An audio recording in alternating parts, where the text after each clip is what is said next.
ಸಂಘಟನೆಗಳ ಒಕ್ಕೂಟದ ಮುಖಾಂತರ ಏನು ತಾವು ಮನವಿ ಸಲ್ಲಿಸಿದ್ದೀರಾ ಆ ಒತ್ತಾಯಗಳ ಬಗ್ಗೆ ಈಗಾಗಲೇ ನಾನು ತಮ್ಮ ಮನವಿಯನ್ನು ತಮ್ಮ ಮನಸ್ಸಿನ ಆಳದ ಒಂದು ಮಾತುಗಳನ್ನೇನಿದೆ ಸಂಪೂರ್ಣವಾಗಿ ಕೇಳಿದ್ದೇನೆ, ಅರ್ಥಕೊಂಡಿದ್ದೇನೆ.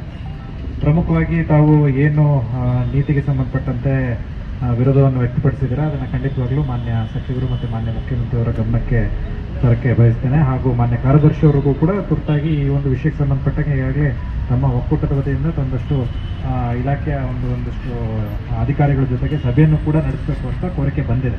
ಈ ಒಳ ಮೀಸಲಾತಿಗೆ ಸಂಬಂಧಪಟ್ಟಂತೆ ಯಾವ ರೀತಿಯಾಗಿ ಇಲಾಖೆ ಅನುಷ್ಠಾನ ಮಾಡ್ತಾ ಇದೆ ಅದರ ಬಗ್ಗೆ ಸೂಕ್ತ ಸ್ಪಷ್ಟೀಕರಣಗಳು ಕೊಡಬೇಕಂತ ಅದಕ್ಕೂ ಕೂಡ ಈಗಾಗಲೇ ಮಾನ್ಯ ಕಾರ್ಯದರ್ಶಿಯವರು ಚರ್ಚೆಯಲ್ಲಿದ್ದಾರೆ. ಅದನ್ನು ಖಂಡಿತವಾಗ್ಲೂ ಎಲ್ಲ ಸಂಘಟನೆಗಳ ಜೊತೆಗೆ ಮುಖಂಡರುಗಳ ಜೊತೆಗೆ ಒಂದು ಸಭೆಯನ್ನು ಆಯೋಜಿಸಿ ಅದನ್ನು ವಿವರಣೆ ಕೊಡುವಂಥದ್ದು, ಅದನ್ನು ಯಾವ ರೀತಿಯಾಗಿ ಸರಿಪಡಿಸಬೇಕು ಅನ್ನೋದ್ರ ಬಗ್ಗೆ ಖಂಡಿತವಾಗ್ಲೂ ಅದನ್ನು ಪ್ರಾಮಾಣಿಕ ಪ್ರಯತ್ನವನ್ನು ನಾವು ಮಾಡ್ತೇವೆ ಅಂತ ಹೇಳಿಕ್ಕೆ ಇಷ್ಟಪಡ್ತೇನೆ.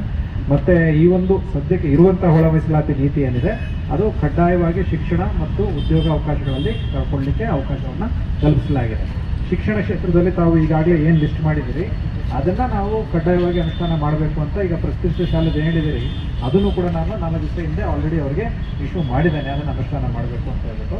ಈ ಸಂಬಂಧಪಟ್ಟ ಇಲಾಖೆಗಳು ಡಿಗ್ರಿ ಕಾಲೇಜುಗಳು ಇಂಜಿನಿಯರಿಂಗ್ ಏನಿದ್ದಾರೆ ಆ ಸಂಬಂಧಪಟ್ಟ ಇಲಾಖೆ ಶಿಕ್ಷಣದಲ್ಲಿ ಒಳ ಮೀಸಲಾತಿ ಕಡ್ಡಾಯವಾಗಿ ಅನುಷ್ಠಾನಗೊಳಿಸಬೇಕು ಅಂತ ಹೇಳ್ಬಿಟ್ಟು ಆದೇಶ ಹೊರಡಿಸಿರುವಂಥದ್ದು. ಒಂದು ನಿಮಿಷ ಹೇಳ್ತೇನೆ, ಬರ್ತೇನೆ. ಸೊ ಅದನ್ನು ಖಂಡಿತವಾಗ್ಲೂ ನಾವು ಸಂಬಂಧಪಟ್ಟ ಇಲಾಖೆಗಳಿಗೆ ನಾವು ಅದನ್ನು ಮೀಸಲಾತಿನ ಅನುಷ್ಠಾನ ಮಾಡಬೇಕು ಅಂತ ಹೇಳ್ಬಿಟ್ಟು ನಾವು ಖುದ್ದಾಗಿ ಅದನ್ನು ಇನ್ಸ್ಟ್ರಕ್ಷನ್ಸ್ ಕೂಡ ಕೊಡ್ತೇವೆ. ಈಗ ತಾವು ಎಲ್ಲಿ ಏನು ಅಡ್ಮಿಷನ್ಸ್ ಬಗ್ಗೆ ತಾವು ಎಲ್ಲಿ ಮಾತಾಡಿದ್ದೀರಾ ಈ ಎಲ್ಲ ಇದರಲ್ಲೂ ಕೂಡ ITI ಆಗಿರ್ಬೋದು ಅಥವಾ ಇದರಲ್ಲಿ ಆಗಿರ್ಬೋದು ಅದು ಕಡ್ಡಾಯ UC ಕಾಲೇಜುಗಳಲ್ಲಾಗಿರ್ಬೋದು ಅದು ಕಡ್ಡಾಯವಾಗಿ ಅನುಷ್ಠಾನ ಮಾಡಬೇಕಾಗ್ತದೆ. ಅದನ್ನು ಖಂಡಿತವಾಗ್ಲೂ ನಾವು ನಮ್ಮ ಇಲಾಖೆ ವತಿಯಿಂದ ನಾವು ಅದನ್ನು ಇನ್ಸ್ಟ್ರಕ್ಷನ್ಸ್ ಕೊಡ್ತೇವೆ. ಹೊರಗುತ್ತಿಗೆ ಆಧಾರದ ಮೇಲೆ ತಾವು ಯಾವುದು ನಮ್ಮ ಗಮನಕ್ಕೆ ಬಂದಿದ್ದಾರೆ. ಈಗಾಗಲೇ ಸರ್ಕಾರದ ವತಿಯಿಂದಲೇ ನಾವು ಈಗಾಗಲೇ ಆ್ಯಕ್ಟಲ್ಲಿ ಅಮೆಂಡ್ಮೆಂಟ್ ಆಗಿದೆ. ತಾವೇ ಹೇಳಿರೋ ಪ್ರಕಾರ 45 ಹೌದು 2024ರಲ್ಲಿ 45ಕ್ಕಿಂತ ಹೆಚ್ಚು ಹುದ್ದೆಗಳು ಎಲ್ಲೆಲ್ಲಿದೆ ಅಲ್ಲಿ ಮೀಸಲಾತಿ ಅನ್ವಯ ಆಗುತ್ತೆ. ಸೊ ಎಲ್ಲಿ ಮೀಸಲಾತಿ ಅನ್ವಯ ಆಗ್ತದೆ ಅಲ್ಲಿ ಒಳ ಮೀಸಲಾತಿ ಅನುಷ್ಠಾನಗಳು ಒಂದಷ್ಟು ಗೊಂದಲಗಳು ಸೃಷ್ಟಿಯಾಗಿದೆ. ಅದನ್ನು ನಾವು ಸರಿಪಡಿಸುವಂಥದ್ದನ್ನು ನಾವು ಅವರಿಗೆ ಕ್ಲಾರಿಫಿಕೇಶನ್ ಕೊಡುವಂಥದ್ದನ್ನ ಅದನ್ನು ಯಾಕಂದ್ರೆ ಗೊತ್ತಾಯಿತು, ಯಾಕಂದ್ರೆ ಅದನ್ನು ಕ್ಲಾರಿಫಿಕೇಶನ್ ಕೊಡೋದು ಭಾಳ ಪ್ರಮುಖವಾದದ್ದು. ಅದನ್ನು DPR ಜೊತೆಗೆ ಚರ್ಚೆ ಮಾಡಿ ಅದನ್ನು ಕೂಡ ಆದಷ್ಟು ಬೇಗ ಕ್ಲಾರಿಫಿಕೇಶನ್ಸ್ನ ಇಶ್ಯೂ ಮಾಡಲಿಕ್ಕೆ ನಾವು ಕ್ರಮ ವಹಿಸ್ತೀವಿ ಅಂತ ಹೇಳಕ್ಕೆ ಗೊತ್ತಾಯ್ತು. ತಮ್ಮ ಒಂದು ಮನವಿ ಏನಿದೆ ಅದು ಆಲ್ರೆಡಿ ನಮಗೆ ಒಂದು ಕೋರಿಕೆ ಬಂದಿದೆ. ಈ ಮನವಿಯ ಗೊಂದಲಗಳನ್ನ ನೀವು ನಿವಾರಣೆ ಮಾಡಬೇಕು ಅಂತ ಹೇಳ್ಬಿಟ್ಟು.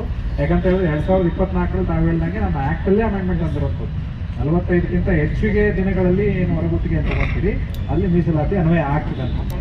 ಸೊ ಆ ಮೀಸಲಾತಿ ಅನ್ವಯ ಆಗಿರೋದ್ರಿಂದ ಬಟ್ ಆ ಒಂದು ಇದರಲ್ಲಿ ಗೊಂದಲ ಏನಂತ ಹೇಳಿದ್ರೆ ಯಾವ ರೀತಿಯಾಗಿ ಅಲ್ಲಿ ರೋಸ್ಟರ್ ಅಳವಡಿಸ್ಬೇಕಂತ. ಯಾಕಂತ ಹೇಳಿದ್ರೆ ಹೊರಗುತ್ತಿಗೆನಲ್ಲಿ ರೋಸ್ಟರ್ ಆಗಲಿ ಇದಾಗಲಿ ಯಾವುದೂ ಇಲ್ಲ. ಸೊ ಅದನ್ನು ಯಾವ ರೀತಿಯಾಗಿ ಮಾಡಬೇಕು ಒಂದಷ್ಟು ಗೊಂದಲಗಳಿದೆ. ಅದನ್ನು ನಾವು ಆದಷ್ಟು ಬೇಗ ಅದನ್ನು ನಿವಾರಿಸಲಿಕ್ಕೆ ನಾವು ಅದನ್ನು ಪ್ರಾಮಾಣಿಕವಾದ ಪ್ರಯತ್ನ ಪಡ್ತೇವೆ ಅಂತ ಹೇಳ್ತಾ ತಮ್ಮ ಈ ಒಂದು ಮನವಿನ ಖಂಡಿತವಾಗ್ಲೂ ನಾವು ಮಾನ್ಯ ಕಾರ್ಯದರ್ಶಿ ಅವರಿಗೆ ಹಾಗೂ ಮಾನ್ಯ ಸಚಿವರಿಗೆ ಮಾನ್ಯ ಮುಖ್ಯಮಂತ್ರಿ ಅವರಿಗೆ ತಲುಪಿಸಲಿಕ್ಕೆ ನಾನು ಕ್ರಮ ವಹಿಸ್ತೇನೆ ಅಂತ ಹೇಳಲಿಕ್ಕೆ ಬಯಸ್ತೇನೆ. ಧನ್ಯವಾದಗಳು. Thank you.